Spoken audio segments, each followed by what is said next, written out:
Hello मेरे प्यारे विद्यार्थियों, सत श्री अकाल, नमस्ते, केम छो भाई।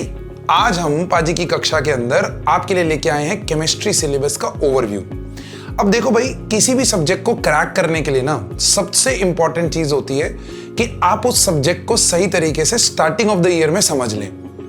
अब जैसे आप क्लास 12 बोर्ड एग्जामिनेशन की तैयारी कर रहे हैं, तो केमिस्ट्री एग्जाम को क्रैक करने के लिए आपको केमिस्ट्री के सिलेबस का एक ओवरव्यू चाहिए और कौन से ऐसे टॉपिक्स हैं, कौन से ऐसे चैप्टर्स हैं जिनके ऊपर अगर आप सबसे ज्यादा ध्यान दे दो इनिशियली, तो आपका फाइनली आपका बोर्ड एग्जाम जो है वो बढ़िया हो जाएगा। तो चलो, पाजी की कक्षा आज आपके लिए ये भी स्ट्रैटेजी लेके आ गया है कि केमिस्ट्री सब्जेक्ट को कैसे देखा जाए। तो चलिए सिलेबस ओवरव्यू देखते हैं, जो कि 28 मार्च को रिलीज किया गया था by CBSE board examination, right. चलिए देखते हैं। The first thing that you need to know is कि हमारे पास दो पार्ट्स में केमिस्ट्री डिवाइडेड है। एक्चुअली तो तीन parts, but the book parts are divided into two, that is part 1 and part 2। Part 1 जो है वो आपका फिजिकल और इनऑर्गेनिक केमिस्ट्री को केटर करता है, और पार्ट 2 जो है वो कंप्लीटली आपका ऑर्गेनिक केमिस्ट्री को केटर करता है। अब ये पार्ट 1 और पार्ट 2 में किस तरीके से चैप्टर्स डिवाइडेड हैं और किस तरीके से इनके मार्क्स डिवाइडेड हैं, अगर वो स्ट्रेटेजी को सही से पकड़ लिया तो यू विल नो कि किस तरीके से कौन से चैप्टर को सही अप्रोच देना है। और पाजी की कक्षा तो आपके लिए हर एक चैप्टर का वन शॉट सीरीज लेके ही आ रहा है। हर एक चैप्टर की स्ट्रैटेजी वीडियोस आपके साथ होंगी। तो जब पाजी की कक्षा है तो व्हाई फियर व्हेन पाजी इज हियर भाई, हैं? तो चलो देखते हैं कि आपके केमिस्ट्री को सबसे पहले कितने पार्ट्स में डिवाइड किया गया है। तो पहला पार्ट है ऑर्गेनिक केमिस्ट्री, दूसरा पार्ट है इनऑर्गेनिक केमिस्ट्री, और तीसरा पार्ट है आपका फिजिकल केमिस्ट्री। अब सबसे इंटरेस्टिंग पार्ट यहां पर होता है कि ऑर्गेनिक केमिस्ट्री और फिजिकल केमिस्ट्री को स्ट्रेंथ बना लेना, क्योंकि इनऑर्गेनिक केमिस्ट्री जो है ना वो थोड़ा सा लर्निंग वाला पार्ट है। तो वो मैं ऐसा रिकमेंड करूंगा कि आप टुवर्ड्स द फाइनल एग्जामिनेशन ही उसको अच्छे से रीड करना चालू करो या अच्छे से लर्न करना चालू करो। रीडिंग आप थ्रू आउट द ईयर रखो, लेकिन लर्निंग जो प्रोसेस है इसका वो आप टुवर्ड्स द एंड रखो, ताकि दिमाग में फ्रेश रहे और बोर्ड एग्जामिनेशन में जाके तुरंत आप उसको क्या कर दो, अटेम्प्ट कर दो। Physical is more about numerical questions and laws. तो laws and theories and numericals are in the physical chemistry part. तो बच्चों, जिन लोगों का मैथ्स अच्छा है, या मैं बोलूं जिन लोगों का लॉजिकल रीजनिंग बहुत अच्छा है, उन लोगों के लिए physical chemistry becomes the strength. तो इसके ऊपर आप अभी से हैमर करना चालू करो, ताकि फिजिकल केमिस्ट्री जो है टुवर्ड्स द बोर्ड एग्जामिनेशन आप लोगों का एकदम स्ट्रेंथ बन जाए। ऑर्गेनिक केमिस्ट्री में रिकमेंड करूंगा more towards the PCB students. भाई, जिन लोगों ने बायोलॉजी लिया है उन लोगों के लिए ऑर्गेनिक केमिस्ट्री जो है वो बहुत ही इंपॉर्टेंट हो जाता है, बिकॉज आप कोई भी ब्रांच में जाएंगे बायोलॉजी की, आपको ऑर्गेनिक केमिस्ट्री के अंदर डिटेलिंग आनी और आनी ही है। इनफैक्ट मैं ऐसा मानता हूं कि फिजिकल केमिस्ट्री से भी ज्यादा लॉजिकल ऑर्गेनिक केमिस्ट्री है। जी हाँ मेरे दोस्तों, ऑर्गेनिक केमिस्ट्री में जब आपने मैकेनिज्म्स, कौन सा बॉन्ड कहां से टूट के क्यों नया बॉन्ड बन रहा है, अगर आपने उतना पार्ट समझ लिया तो आपका ऑर्गेनिक केमिस्ट्री का पार्ट जो है वो बहुत मस्त हो जाएगा। और 12th की ऑर्गेनिक को क्लियर करने के लिए आपको 11th की ऑर्गेनिक जो है वो थोड़ी सी बेसिक्स में क्लियर करनी पड़ेगी, जिसके लिए हम लोगों ने एक जीओसी सीरीज अपने चैनल पे बना रखी है। तो you can always go and watch that fundamental of GOC. And हम एक शॉर्ट वीडियो भी बनाने जा रहे हैं जिसमें 11th के वो इंपॉर्टेंट कॉन्सेप्ट्स जो क्लास 12th के ऑर्गेनिक के लिए इंपॉर्टेंट है, वो भी मैं अराउंड 40 to 45 मिनट्स में कवर करने की प्लानिंग कर रहा हूं। सो बहुत ही जल्द आपको चैनल पे वो भी वीडियो जो है वो दिख जाएगा। तो मेरे प्यारे दोस्तों, पहले सब्जेक्ट की गहराई को समझो, ठीक है? फिर उसके बाद सब्जेक्ट की गहराई में कौन कौन से चैप्टर्स हैं, लेट्स अंडरस्टैंड दैट। तो आप देखोगे बुक 1 के अंदर आपके पास 5 चैप्टर्स हैं। अब वो बुक 1 के अंदर जो 5 चैप्टर्स हैं वो कुछ इस तरीके से दिखते हैं, ठीक है?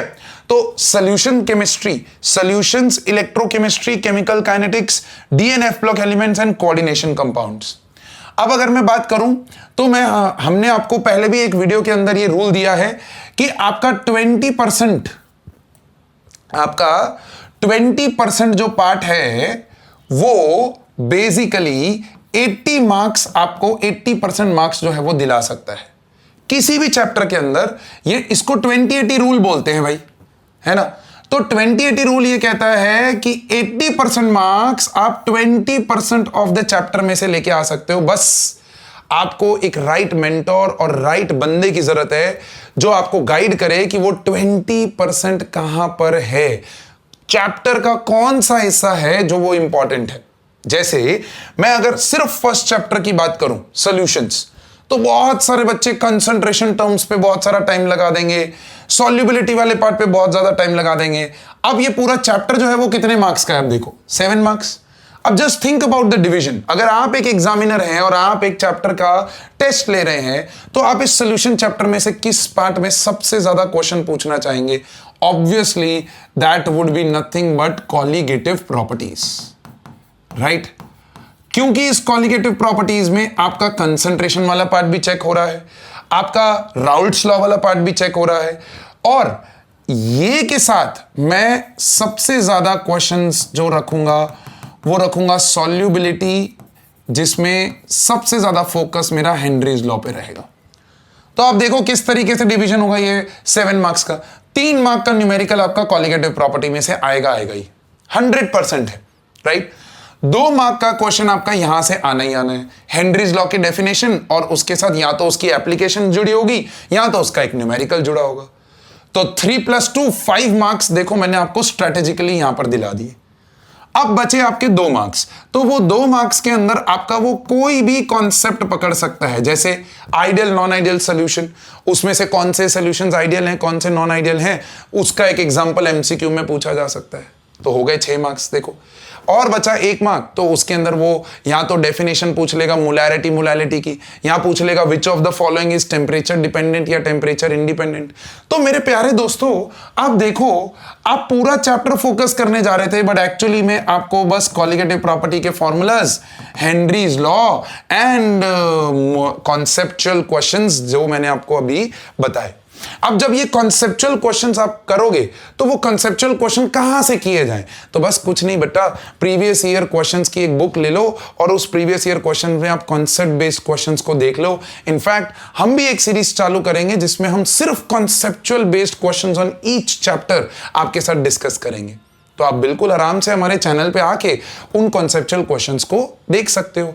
और क्वेश्चंस की कोई लिमिट नहीं होती है, क्वेश्चंस तो 100 भी हो सकते हैं, 150 भी हो सकते हैं, 500 भी हो सकते हैं। It is the number of concepts which are limited. तो एक बार वो समझ में आ गया, फिर आप कोई भी क्वेश्चन जो है वो सॉल्व कर सकते हो। तो इस तरीके से हम हर एक चैप्टर की एक स्ट्रेटेजी वीडियो लेके आएंगे। इनफैक्ट सॉल्यूशंस चैप्टर का 1 शॉट तो हमने ऑलरेडी अपने चैनल पे अपलोड करके रखा हुआ है, तो जाके एक बार देख लो, आपको पता चल जाएगा कि भैया पाजी है जो आपको सही स्ट्रेटेजी देगा और उस स्ट्रेटेजी में आपको सही मार्क्स दिला देगा। ठीक है, अब अगर आप देखो तो all the chapters are 7 marks each except the electrochemistry. तो अगर मैं आपकी जगह पे हूं आज की डेट में, तो मैं अगर स्टूडेंट हूं और मेरे को ऐसा ब्लूप्रिंट मिल जाए तो मैं सबसे ज्यादा फोकस इस चैप्टर पे रखूंगा। क्यों? क्योंकि जो मेरी फर्स्ट बुक है जिसके अंदर 3 चैप्टर्स जो हैं वो मेरे फिजिकल केमिस्ट्री के हैं और 2 चैप्टर्स जो हैं वो इनऑर्गेनिक के हैं, जिसमें मैंने ऑलरेडी बोल दिया है कि इन दोनों चैप्टर्स पे आपको अभी ध्यान नहीं देना है।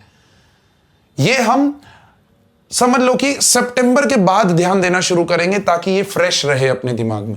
तब तक हम इन 3 चैप्टर्स पे फोकस करेंगे, न्यूमेरिकल्स को अपनी ताकत बनाएंगे और कंसेप्चुअल क्वेश्चंस को अपना स्ट्रेंथ बना देंगे। परफेक्ट है, डन है। तो पाजी की कक्षा आपको एकदम आराम से और बढ़िया से 7 मार्क का डिवीजन देखो मैंने आपको दे दिया। वैसे ही मैं हर एक चैप्टर में आपको हर एक मार्क्स का डिवीजन देने वाला हूं, स्ट्रैटेजी देने वाला हूं। तो प्लीज फॉलो करिएगा चैनल को ताकि आपको ये स्ट्रैटेजी जो है वो मिस ना हो जाए। करेक्ट है? चल फिर बुक 2 में देखेंगे। तो बुक 2 के अंदर देयर आर 5 चैप्टर्स अगेन। अब उन 5 चैप्टर्स के अंदर अगर आप देखो तो हैलो एल्केन्स, हैलो एरीन्स कितने मार्क का है? 6 mark. Alcohol, phenols, ethers 6 mark. फिर एमाइंस 6 मार्क, फिर बायोमोलिक्यूल्स भी 7 मार्क। अब एक चैप्टर जो हैवी है इसमें अगेन तीसरे नंबर पे आता है वो बुक 2 में। बुक 1 में भी तीसरे नंबर पे नहीं था, दूसरे नंबर पे था इलेक्ट्रो, और तीसरे नंबर पे बुक 2 में आपका एल्डिहाइड कीटोन्स और कार्बोक्सिलिक एसिड्स। तो ये चैप्टर जो है वो आपका सबसे ज्यादा फोकस में रहना चाहिए इन योर बुक 2। परफेक्ट है। तो देखो इस तरीके से आपको क्या करना है, ऑर्गेनिक को अप्रोच करना है। अब कैसे किया जाए मैं आपको बताऊं। बुक 1 के अंदर केमिस्ट्री के अंदर always fix set of questions होते हैं, ऑलवेज, क्योंकि कॉन्सेप्ट्स जो है ना वो फिक्स हैं। हाँ, वैल्यूज ऊपर नीचे हो जाएंगी, थोड़ा लैंग्वेज इज एम द आर ऊपर नीचे कर देगा सीबीएसई, लेकिन द कॉन्सेप्ट इज फिक्स्ड। यहां पर प्रॉब्लम क्यों होती है, सबसे ज्यादा बच्चों को ऑर्गेनिक में दिक्कत होगी, आप देख लो क्यों होती है। Because all the 4 chapters have combined concepts. एक का कॉन्सेप्ट दूसरे में है, दूसरे का तीसरे में, तीसरे का चौथे में है। तो अगर एक एग्जामिनर को चेक करना है और एक अच्छा क्वेश्चन बनाना है तो वो क्या करता है, वो बेसिकली ये चारों चैप्टर को मिला के एक बढ़िया सा क्वेश्चन बनाएगा, जहां कंपाउंड ए से शुरू करके कंपाउंड डी तक वो जाएगा और उसमें वो सारे चैप्टर्स की प्रॉपर्टीज जो है वो चेक कर लेगा। That is why organic becomes difficult. But है नहीं। मैं आपको हर एक चैप्टर में कुछ इतने इंटरेस्टिंग फ्लो चार्ट मेथड से आपको मैं हर एक चैप्टर कराऊंगा कि आपको पता भी नहीं चलेगा कि अरे यार ये तो चैप्टर हो गया हमारा। बस आपको आना है, वो 1 आवर 15 मिनट्स का वो स्ट्रैटेजी वीडियो देखना है एंड यू विल सी कि आपका ये बिल्कुल बढ़िया से रेडी होना शुरू हो जाएगा। तो पहले 3 या 4 महीने तक हम लोग सिर्फ स्ट्रैटेजी पे काम करेंगे चैप्टर वाइज। फिर आफ्टर योर सितंबर मंथ हम लोग क्या करेंगे, हम लोग इस पूरे ऑर्गेनिक केमिस्ट्री की एक कैप्सूल आपके साथ शेयर करेंगे जिसमें मिक्स क्वेश्चंस होंगे राइट फ्रॉम फर्स्ट चैप्टर से लेके लास्ट चैप्टर तक। तो आपको वो कैप्सूल पे ध्यान देना है। जैसे ही आप वो कैप्सूल पकड़ोगे तो आप देखना, आपको लगेगा कि अरे यार ऑर्गेनिक केमिस्ट्री तो बहुत ही आसान कर दिया पाजी ने, है ना। फिर आता है हमारा एक odd question, that is biomolecules, एक ऑड चैप्टर। ये बायो वाले बच्चे देख के तुरंत एक्साइट हो जाएंगे, ओहो ये हमने तो ये 11th में पढ़ा हुआ है। अरे भाई शांत हो जाओ। ये आपने जो 11th में पढ़ा है वो बायोलॉजी से रिलेटेड पढ़ा है। यहां पर जो हम पढ़ेंगे बायोमोलिक्यूल्स के केमिस्ट्री को पढ़ेंगे, that is more about the chemical reactions that happen in the biomolecules. तो ये जो कहानी है ना, ये कहानी धीरे धीरे आपको डेवलप करनी है। ओवरनाइट कुछ भी नहीं होता है। आपको पेशेंस रखना पड़ेगा, आपको परसिवरेंस रखना पड़ेगा और अपने हार्डवर्क पे ट्रस्ट करना पड़ेगा। जब आप उस हार्डवर्क पे अपना पेशेंस रख दोगे ना, तब आपको पता चलेगा कि धीरे धीरे आपका रिजल्ट जो है वो ट्रांसफॉर्म होना शुरू होगा। In the past 12 years of teaching in the world of chemistry मैंने ये देखा है कि जो बच्चे इम्पेशेंट हो जाते हैं वो ही बेसिकली अपने रिजल्ट को बर्बाद कर लेते हैं, और जो बच्चा पेशेंस रखता है वो पेशेंस के साथ चलता है, इनिशियली भले कम मार्क्स आते हैं लेकिन धीरे धीरे वो 95, 96, 97 की जर्नी पे चल पड़ता है। तो आपको बस बने रहना है, टिके रहना है, कंसेप्चुअल क्वेश्चंस की सीरीज को फॉलो करना है और 1 शॉट स्ट्रैटेजी वीडियोस को पकड़े रखना है। और टेंशन नहीं लेना, पाजी है भाई, नो फियर व्हेन पाजी इज हियर। परफेक्ट है। तो बस ये है कहानी जो आपको फॉलो करनी है, एंड ये फॉलो कर लिया तो मैं गारंटी देता हूं कि केमिस्ट्री के अंदर मैंने पिछले 2 साल के अंदर ऑलमोस्ट 5 to 6 स्टूडेंट्स 100 on 100 वाले निकाले हैं।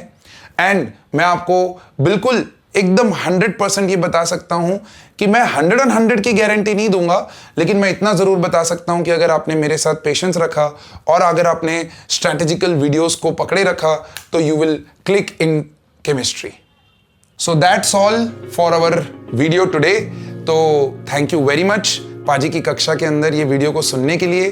प्लीज फॉलो करिएगा चैनल को ताकि आप स्ट्रैटेजी वीडियोस मिस ना कर दें, और कंसेप्चुअल क्वेश्चंस की सीरीज आपके लिए बहुत इंपॉर्टेंट होगी टू गेन दोज 2, 3, 5 मार्क्स जो एक्चुअली में कैश मार्क्स हैं, बट बिकॉज हम कॉन्सेप्ट छोड़ देते हैं तो वो मार्क्स मिस आउट हो जाते हैं। एंड बिलीव मी बच्चों, सीबीएसई जो है वो अपना पेपर कुछ इसी तरीके से डिवाइड करता है कि मैक्सिमम बच्चे उसमें पास हो सके। तो द डिवीजन गोज लाइक 30% जो है वो आपका इजी पेपर होता है, उसके बाद जो नेक्स्ट 40% है वो आपका मॉडरेट पेपर होता है। तो ये 70% जो होता है ना, वो बहुत ही आसान होता है अचीव करना। बस राइट तरीके से और राइट मेथड से जब आप पढ़ाई करोगे तो आप बेसिकली अचीव कर लोगे। और जो लास्ट 30% है, that's basically your high order thinking questions. वो समय आने पे हम इसी चैनल पे स्टार्ट भी करेंगे और आप बहुत अच्छे से जब उसको फॉलो करोगे तो you will go into the journey of 90 to 95। और 95 से ऊपर के लिए आपको पूरे साल कंसिस्टेंटली पेशेंस लगा के मेहनत करना पड़ेगा। मेहनत का कोई ऑल्टरनेटिव नहीं है। प्लीज हार्डवर्क करते रहिए। हम मिलते हैं नेक्स्ट वीडियो में। Till then please take care of yourself. Bye bye.